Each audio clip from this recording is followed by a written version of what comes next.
사랑의 하나님, 우리 아버지, 귀한 시간의 연속입니다. 오늘도 만날 수 있게 해주시고, 말씀을 함께 나눌 수 있게 해주셔서 감사합니다. 이 시간을 하늘로만 채워주시기를 간구합니다. 성령으로 임하시면 이 기도 응답될 줄 믿습니다. 죄인의 기도지만은 중심의 간절함을 아시겠사오니 들으시고, 우리 각자의 자리에 응답하여 주옵소서.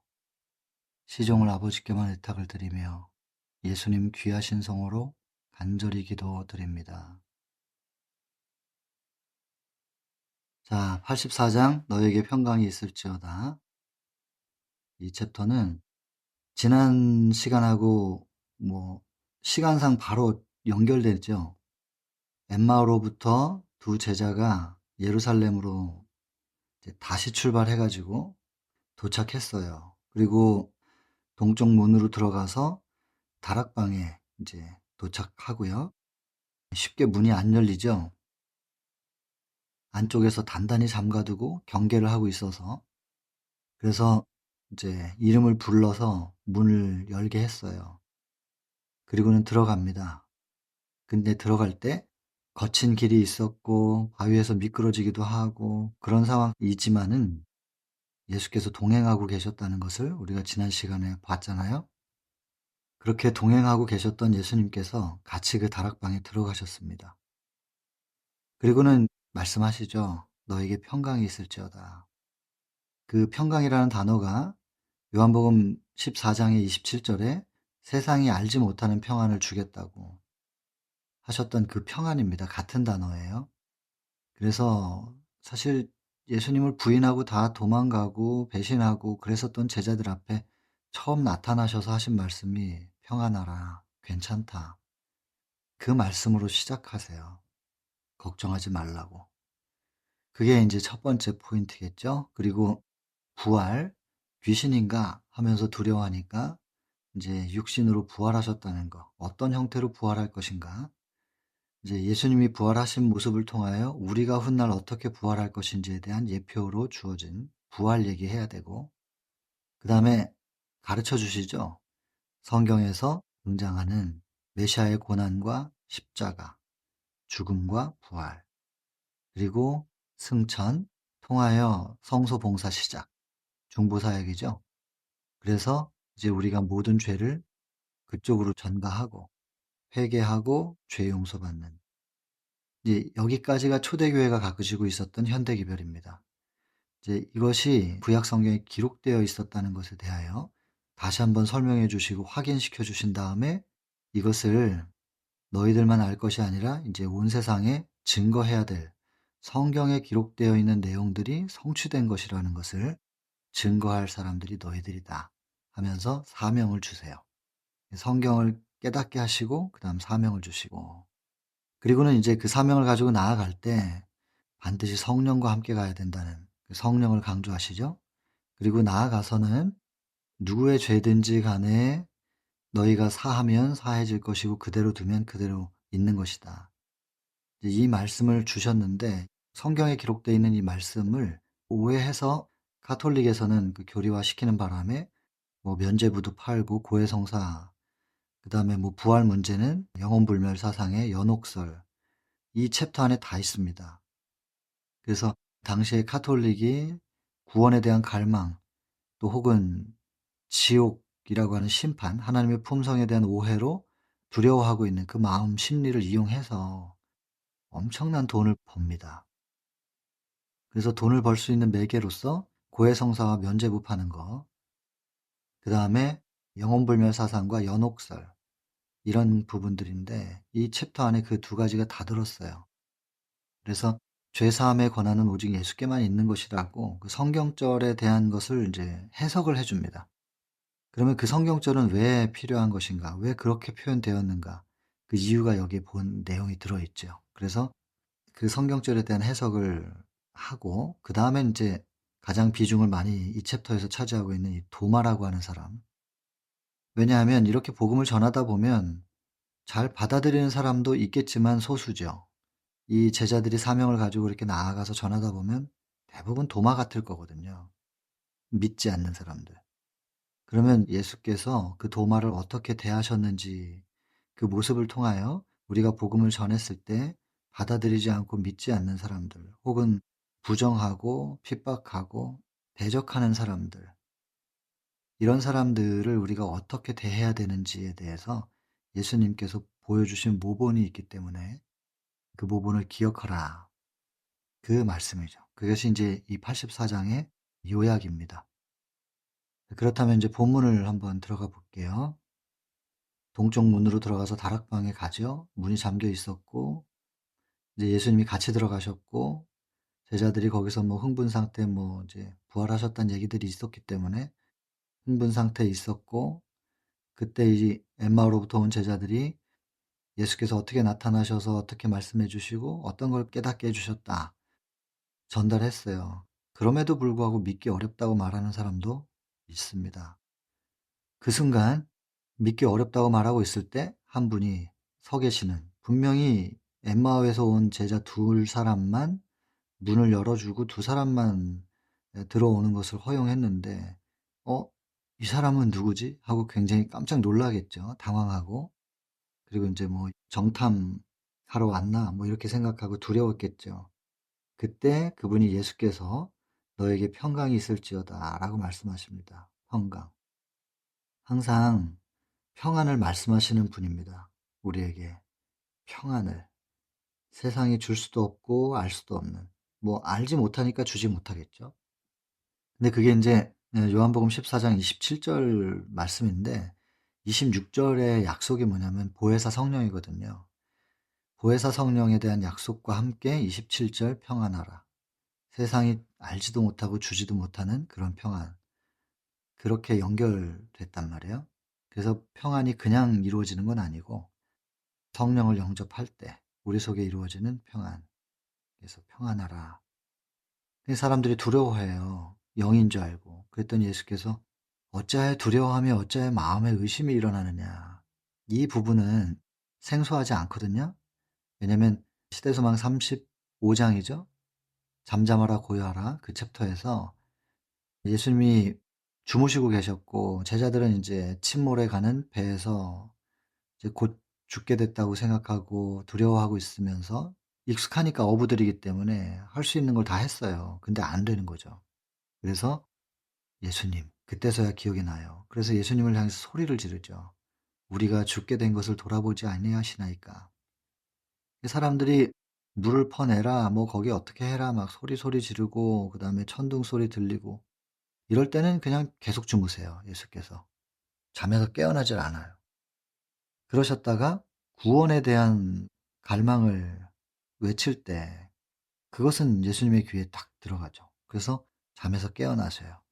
그리고는 잠에서 깨어나셨을 때 예수님의 눈에도 큰 파도가 보이고 폭풍이 보이지 않겠어요? 그러나 시대소망 35장에서는 잠에서 깨셔서 그 장면을 바라보시는 예수님의 얼굴을 묘사해요. 평안하죠. 신이라서이냐? 아니라는 거예요.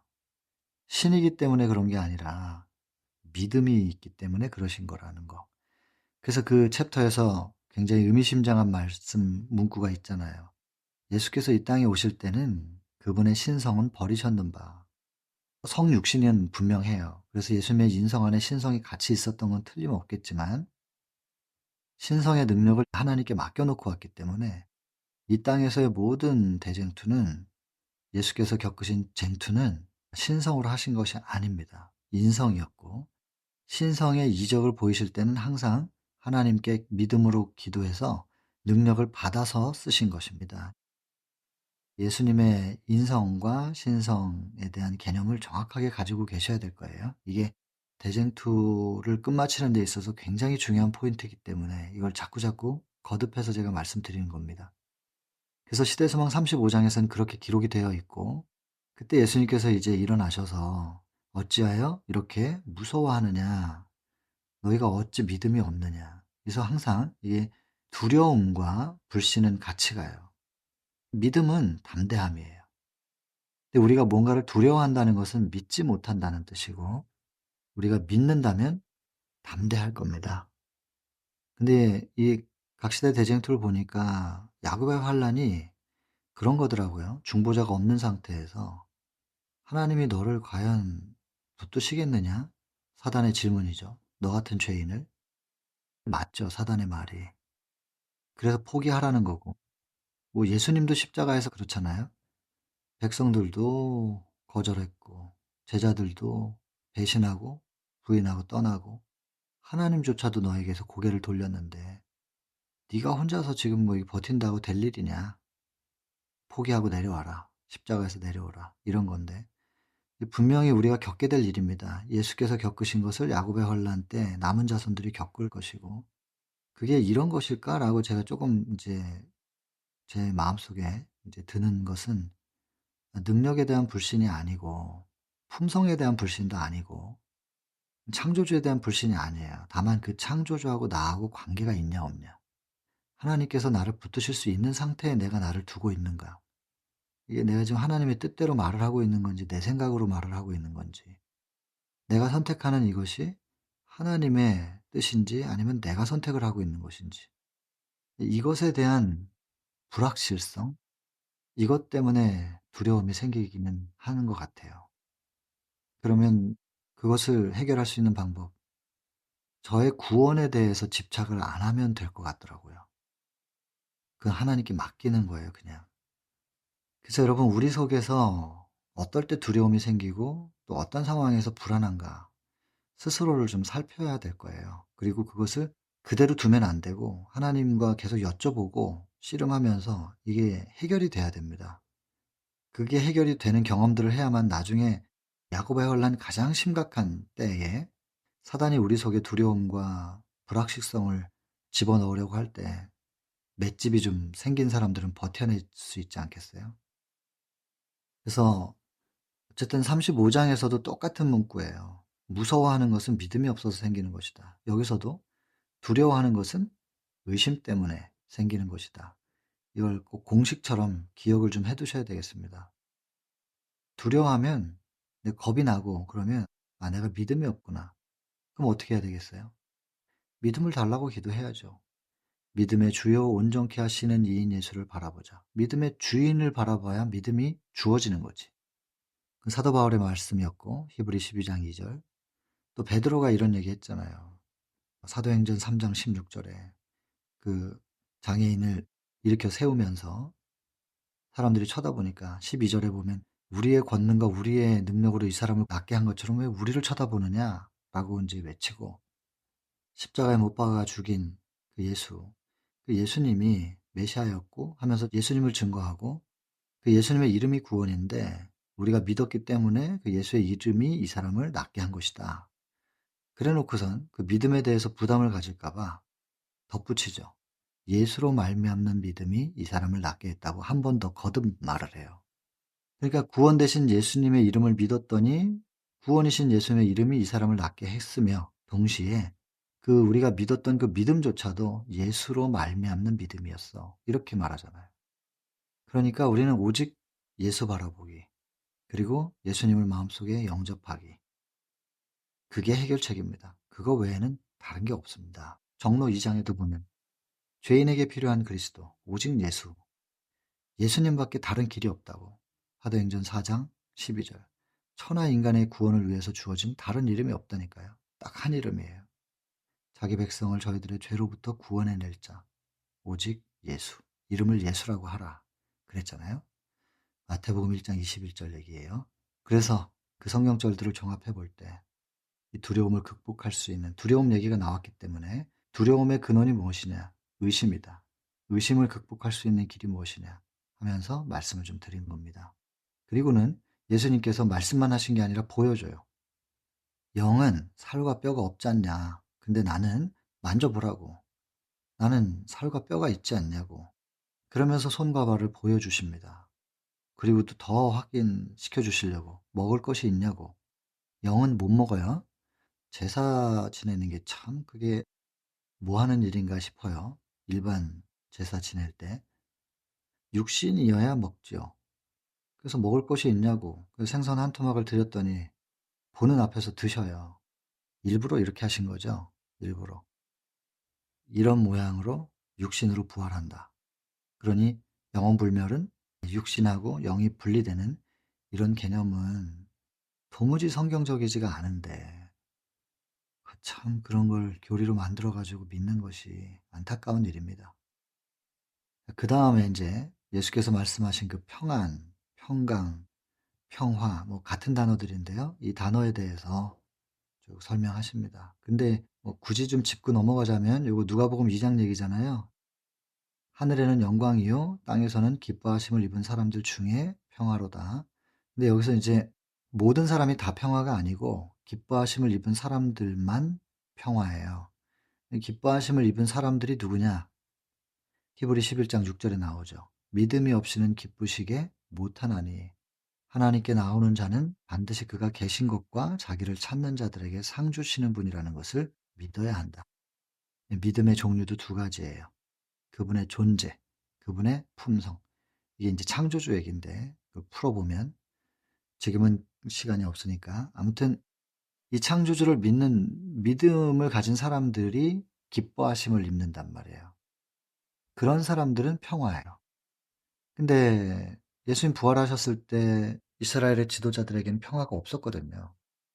그래서 모든 사람에게 평화가 있는 것은 아니라는 거. 그래서 예수께서 말씀하신 평안의 주인이 누가 될 수 있는 것인가. 그래서 그 마음문을 열기를 기다리신다는 거죠. 계시록 3장 20절 우리가 정말 많이 강조한 성경절이잖아요. 평안을 주고 싶으신 거예요. 근데 예수께서 주시는 이 평안 아까 말씀드렸지만 세상이 알지 못해요. 줄 수도 없고. 왜냐하면 우리가 나를 향해서 돌이 날라오면 두려워요. 그리고 맞으면 아파요. 그리고 죽게 될까 봐 돌 맞아서 끝내 죽음을 맞이하게 될까 봐 공포해요. 근데 스데반은 빛나요. 평안해요. 이런 평안을 세상이 어떻게 알겠어요? 어떻게 주겠어요, 이런 거를. 근데 예수님께서 말씀하신 평안은 어떤 상황에서든지 간에 흔들리지 않는 절대 평안이고 뭐 죽이겠다고 해도 흔들리지 않는 절대 자유예요. 그 위협에 속박당하지 않거든요. 절대 평안, 절대 자유. 이걸 우리 속에 이루시기를 원하는 거예요. 우리 안에 이런 평안을 주기를 원하시는 거예요. 이런 평안은 여기 보시면 계시록 3장 20 절에 "예수님이 우리 마음속에 영접될 때만 가능한 것이다."라는 거죠. 예수께서 우리 안에 들어오시면 뭘 하시느냐? 하나님의 임재의 자리였던 우리 성소를 깨끗하게 다시 회복시키잖아요. 그게 예수님의 사명이니까. 그래 놓고서는 "이제 청소했으니까 오세요. 하나님은 지저분한데 못 계시잖아요." 이런 뜻이 아니고 죄가 있는 곳에 하나님께서 임하시면 죄가 다 불타 버리니까 소멸돼 버리니까 이제 하나님이 오셔도 이 성소가 불타지 않아요. 제가 청소해 놨어요. 죄를 정결하게 했어요. 그러니까 다시 오세요. 그래서 그렇게도 이 사람과 분리되어 있는 시간들을 힘들어하시는 아버지 다시 하나가 되십시오. 그리고 이 사람도 하나님을 너무나 간절히 원합니다. 그래서 하나님과 하나 되는 거죠. 하나님과 하나 된 그 상태를 우리는 뭐라고 부르냐? 하나님의 임재의 자리, 임재하신 그곳을 우리는 천국이라 그래요. 이게 마음의 천국이 이루어지는 거죠. 그래서 나중에 예수님 재림하시면 마음의 천국이 이루어진 사람들, 천국에서 사는 것이 익숙해진 사람들, 그 사람들 데리러 오시는 것뿐이에요. 그럼 우리가 그냥 옮겨지는 거지 사실상은 이 땅에서부터 우리는 천국을 경험해야 되거든요. 그래서 그 사도행전 우리 공부했지요? 8 장이죠. 사내들인에서. 그 챕터 보면은 예수님의 제자들은 이 땅에 발을 딛고 살고 있지만 이미 하나님 보좌 옆에 같이 앉아 있었다. 이렇게 표현되어 있잖아요. 몸은 이 땅에 있어도 우리의 심정은 하나님과 같이 있는 거예요. 그러니까 이스라엘의 지도자들이 그 복음 전하지 말라고 하니까 우리가 지금 하나님 앞에서 하나님 말씀에 순종하는 게 합당하냐 아니면 당신들 말을 따르는 게 합당하냐. 우리는 말하지 않을 수 없노라. 이렇게 대답을 하잖아요. 곧 죽인다고 해도. 하늘의 천국 속에 사는 사람들의 모습이라니까요. 이게 평화예요, 이게. 세상에 알지도 못하고 줄 수도 없는. 예수님은 이걸 우리 속에 충만하게 해 주시기를 바라는 거죠. 여러분 이런 평안 가운데 들어가기를 원하시지 않습니까? 간절한 소망이죠. 그다음에 인제 부활 얘기를 또 다시 좀 해요. 예표예요. 우리가 어떤 모양으로 부활할 것인가. 동일성이 완전히 보존될 것이다. 썩지 아니할 몸으로 부활한다는 그런 거죠. 그래서 그냥 뜬금없이 새로운 뭔가가 되는 게 아니고 이렇게 부활한다. 부활할 때의 모습이 어떨 것인지에 대해서 설명을 해준 것입니다. 그래서 절대로 영혼불멸 사상이나 이런 거는 성립이 될 수가 없습니다. 그다음에 예수께서 인제 제자들에게 말씀을 성경을 이제 깨닫게 하시고 그리고 인제 가르쳐 주세요. 고난 받고 죽고 살아날 거. 고난과 십자가의 죽음과 부활. 그다음에 이제는 양의 피가 필요 없죠. 예수님의 이름으로 기도할 때 죄 용서받는 회개. 이 회개라고 하는 것은 정로 3 장을 잘 생각해 보시고 시편 51 편을 생각해 보시면 회개는 관계가 다시 연결되는 겁니다. 분리돼 있을 때는 사망, 참 생명과 다시 연결되는 게 회개죠. 그래서 생명과 사랑이 우리 속에 이제 들어오기 시작하는, 그래서 회개했다고 하는 것은 입으로만 내가 어떤 행동을 한 것에 대한 고백이 아니라 하나님과의 관계의 형성이에요. 다시 전기 제품이 전기에 연결된 것처럼. 그럼 이제 가동이 되는 거예요. 생명이 들어오고 사랑이 들어오고. 그래서 입으로만 고백하는 게 아니고 생명이 들어온 것만큼 또 사랑이 들어온 것만큼 이제 사망에 해당하는 것들은 밀려나가는 거거든요. 그래서 개혁이 일어나요. 그래서 진정한 회개는 개혁이 동반될 수밖에 없어요. 근데 입으로 고백하고 회개했다고 하는데 개혁이 안 된다? 그거는 회개가 아닌 거예요. 뭐 어떤 상황 때문에 혹은 결과 때문에 후회할 수는 있어요. 그러나 후회하고 회개는 전혀 다른 개념입니다. 이것이 모든 민족에게 전파가 돼야 된다고 기록되어 있는 거예요. 성경에 메시아가 이 땅에 오셔서 영광의 메시아가 아니고 먼저 고난받는 메시아로서 오셔서 고난과 십자가의 죽음과 부활과 그다음에 승천 그리고 성소에서의 중보사역 통하여 이제 하나님과의 관계를 회복하고 우리가 회개가 뭔지를 바르게 깨닫고 그리고 죄의 용서함을 받는, 이것이 성경에 기록되어 있다는 것을, 성경이 증거하고 있다는 것을 사람들한테 가서 전해줘라. 말씀대로 이루어진 거라고. 그러니까 십자가 때문에 실망하지 말라고. 메시아는 이미 초림하셨었다는 것을 증거하라고. 그래서 증인으로 세우신 거예요. 성경에 기록되어 있었던 것이 성취된 거라는 걸 증거해 줘야 돼요. 사람들은 성경을 안 보고 신학을 배웠잖아요. 그 당시의 교리를. 그리고는 이상한 메시아를 기다리는 거예요. 성경이 묘사하는 메시아가 아닌 다른 메시아를 기다리는 거예요. 그런 사람들한테 가서 참 메시아가 어떤 분인지, 성경이 묘사하는, 증거하는 메시아가 어떤 분인지를 알려주라고. 그래서 이제 그 사명까지 주시죠. 그랬더니 이제 그들이 예수님의 생애에 일어났던 일들 잘 알잖아요. 옆에서 제자들은. 죽음과 부활과 인간으로 오셔서 하나님의 사랑을 드러내셨고 그리고 믿음으로 간구하셔서 신의 능력을 표현하셨고 죽은 사람도 살리고 그리고 당신 자신이 고난받고 죽으셨고 그다음 부활하셨고, 그래서 이런 부분들에 대해서 성경에서 어떻게 예언하고 있는 것인지, 그다음에 하나님의 율법의 신성성과 구속의 경륜, 여러분 이거 보면 뭐 좀 떠오르는 거 없으신가요? 시대의 소망 2 장에서 이거 지금 제자들한테 예수께서 주신 사명이에요. 이걸 가서 여기 보면 선포해야만 하였다. 선포. 이렇게 하라고 사명을 주시는 건데, 이 사명의 내용을 보니까 시소 2 장에서 선택된 백성, 율법, 표상, 예언, 이 세 가지 보존하고 전파하는 거잖아요. 여기 예언 나오고 그다음 율법 나오고 십자가, 예수님의 죽음과 부활에 대해서 이제 어린 양이 표상을 했는데 이제는 우리가 표상이 돼야 되는 거죠. 그래서 어린 양을 볼 때 이 예수님의 죽음에 대해서 표상을 했었던 건데 그게 성취가 됐잖아요, 십자가로. 우리는 예언을 전해야 돼요, 여전히. 그리고 참 율법을 전해야 되면서 동시에 표상은 우리가 돼야 돼요. 우리를 보면 '예수님이 저런 분이실까?' 이렇게 생각할 수 있게, 사람들이 느낄 수 있게 우리의 삶으로 예수님을 증거하는, 예수의 증거를 할 수 있는, 예수의 증거를 가진 자들이 되는 거죠, 남은 자손. 그게 사명입니다. 그리고는 우리가 살아가면서 뭘 전하냐. 죄를 인정하고 고백하시면 용서받으실 수 있습니다. 그리고 다 새롭게 될 수 있습니다, 예수님의 능력으로. 이거 전하는 게 우리의 일이죠. 요약하면 회개와 구주의 능력을 통한 평화와 구원의 복음 이거 선포해야만 한다. 사명을 다시 주고 계시는 거예요. 모르는 내용은 하나도 없죠. 지금 인제 우리가 시대소망 1 장부터 쭉 해온 내용들에 지금 다시 한번 반복이에요. 사실은 뭐 73장 같은 경우에도 모르는 건 아니잖아요. 시대소망 73장 "너희는 마음에 근심하지 말라." 그 얘기가 실은 41 장의 갈릴리에서의 위기, 그때 구원에도 다 말씀하셨던 거예요 쉽게. 근데 이제 마지막 십자가 전에 유언처럼 반복해서 말씀해 주시는 거고, 지금 이런 오늘 84장 같은 경우에도 다 반복이에요.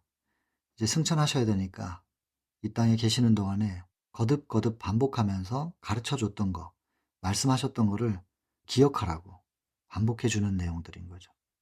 그리고는 이런 이제 "선포하라." 사명을 주셨지만 자기 힘으로 하면 못하니까 아시고 성령을 약속하시죠.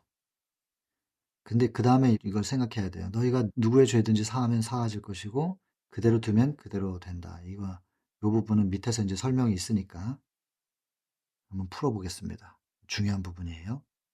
그래서 성령을 지금 7 번이나 언급하면서 강조를 해요.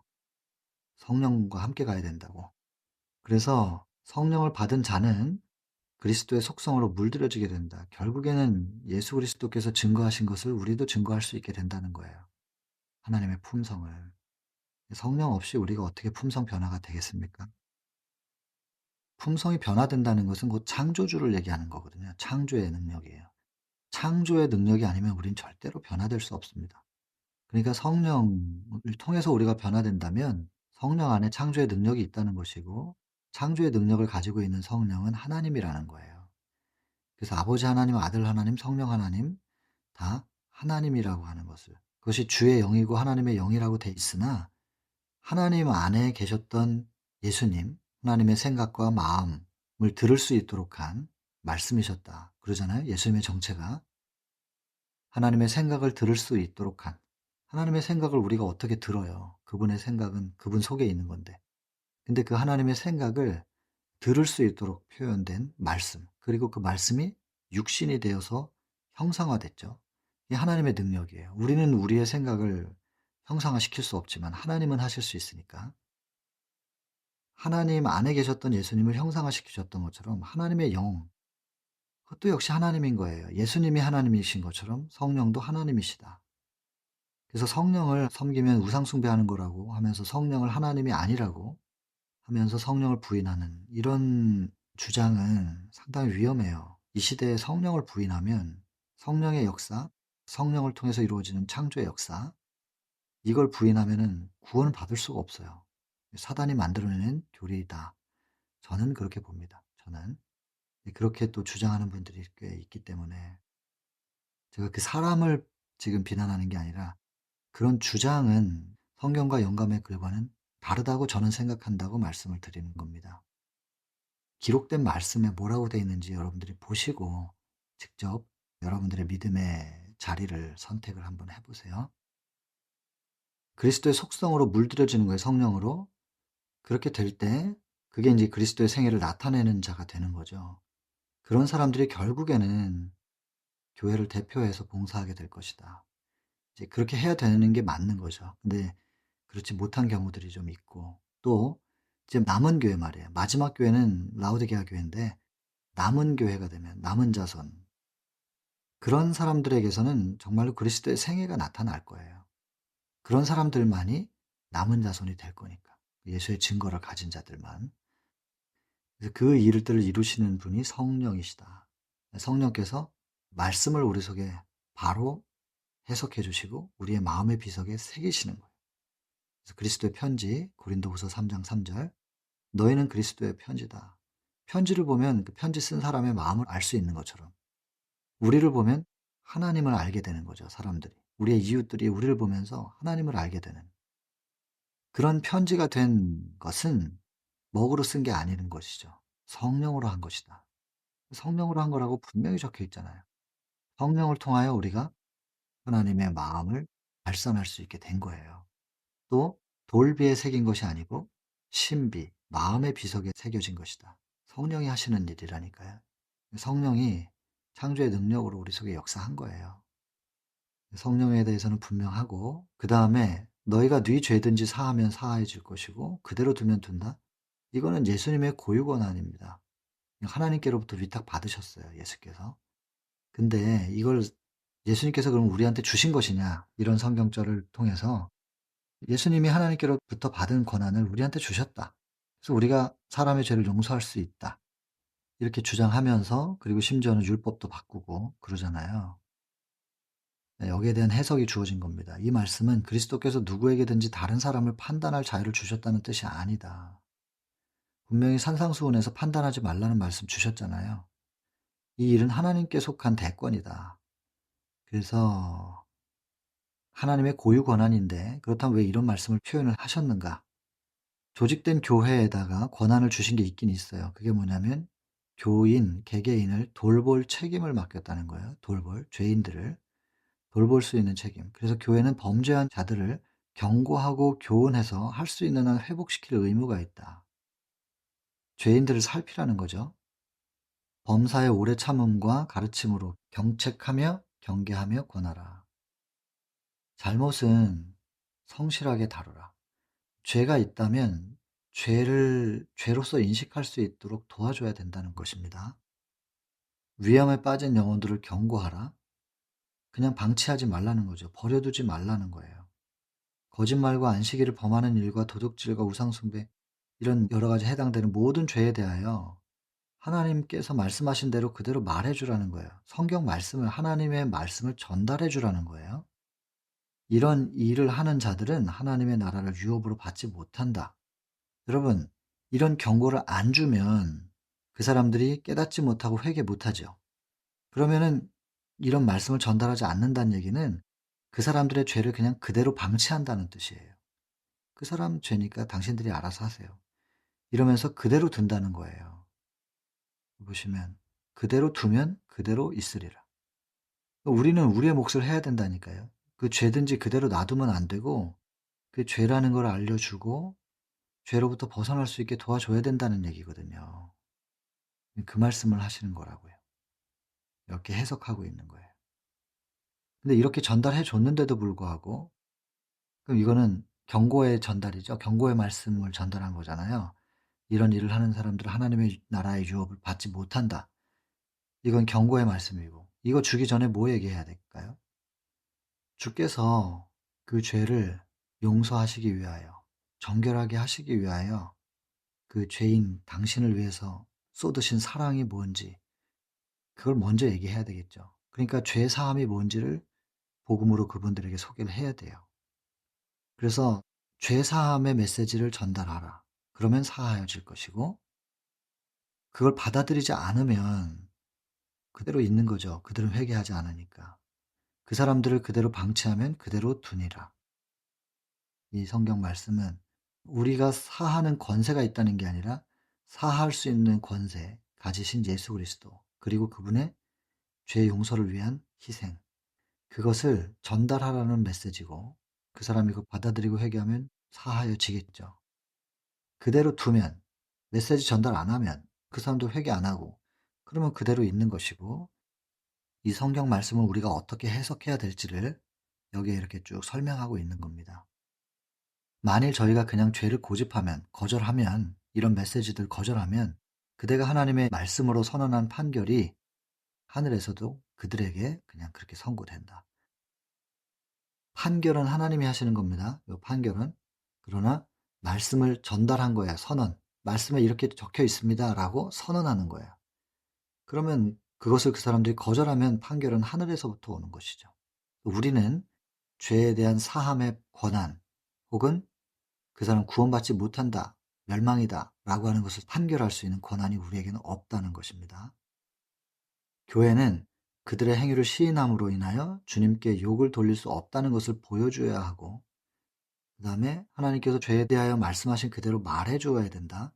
이게 교회가 하는 역할이지, 선고하는 거, 판결하는 게 역할이 아니라는 거예요.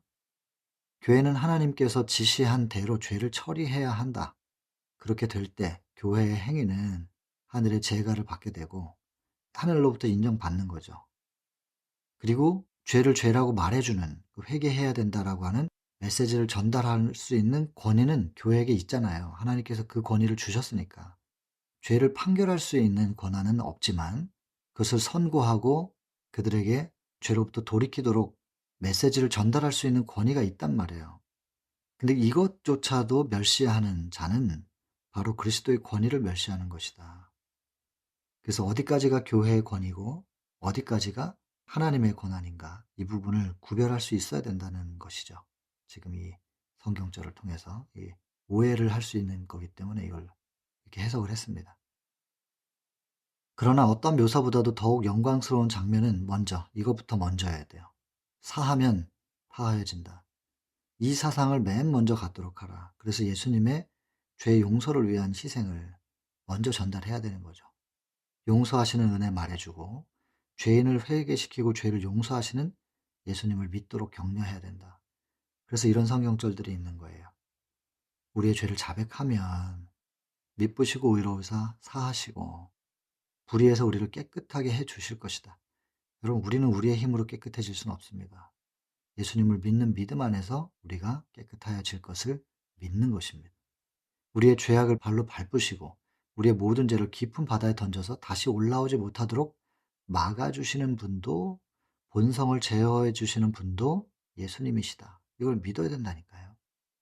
그래서 본성이 우리 안에서 죄의 열매를 맺지 못하게 해 주실 것을 믿어야 돼요. 근데 이걸 잘 안 믿어요. 인간은 그렇게 될 수 없다고 자꾸 그런단 말이에요. 본성의 욕망이 우리 속에서 죄의 열매를 못 맺으면 우리는 하나님이 보실 때는 완전한 상태가 되는 거잖아요. 그게 십자가 한편의 강도의 모습이라 할지라도 겉으로 드러난 모습은.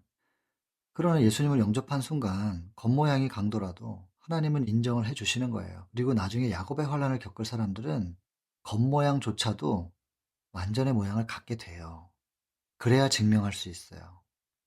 야곱의 환난을 겪게 될 그 사람들은 마치 십자가 한편의 그 강도가 죽는 순간의 강도였지만 그 사람에게 생명이 더 연장됐다면 나중에 어떠한 예수 그리스도의 증거자가 되었을 것인가. 화이트보이는 하나님의 예지적 안목을 표현을 했거든요. 그래서 죽을 때는 비록 강도의 모습이었으나 그 중심에 마치 사과나무의 씨 안에서 열매를 이미 보시는 것처럼 하나님은 십자가 한편의 강도의 중심 속에서 이미 완전을 보신 거예요. 근데 이제 사단은 그걸 안 믿죠. 안 받아들이려고 하잖아요. 그래서 보여줘야 돼요. 이렇게 될 수 있는 거라는 거를. 시간이 주어지면 이렇게 될 수 있다는 걸 보여줘야 될 사람들이 야곱의 환란, 그걸 겪게 될 14만 4천이라고요. 마지막 증명. 사단이 전혀 참소할 수 없게끔 증명해 줄 사람들. 보여주기까지 할 사람들. 그 사람들은 완전해요. 완전하게 될 수 있다는 걸 믿어야 돼요. 근데 자꾸 이걸 안 믿어요. 인간이 어떻게 완전하게 되냐. 스스로는 안 되죠. 그러나 예수 그리스도를 믿는 믿음 안에서 될 수 있다고 적혀 있다면 우리는 그걸 믿어야 돼요. 근데 우리 주변에 보니까 없어 보이는데 과정이겠죠. 과정이니까 그렇겠죠. 완전해 보이지 않겠죠. 그러나 야곱의 환란에 들어갈 사람들은 거의 끝이에요. 그 끝에서는 완전하게 이루어진 사람들이 증명을 할 거예요. 우린 그걸 믿어야 된다니까요. 제가 주장하는 게 아니고 성경과 영감에 글에 그렇게 적혀 있고, 그렇게 완전하게 돼야 되는 게 왜 중요하냐면 사단이 자꾸 참설하기 때문에, 증명해 보라고 그러기 때문에, 증명을 해내야 되기 때문에 그래요. 그렇게 딱 증명하면 온 우주가 '아 이게 맞구나. 하나님의 말씀이 맞구나.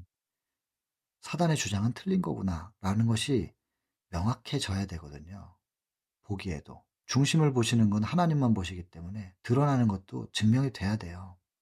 그러면 사단이 더 이상 참소를 못 해요. 욥기처럼.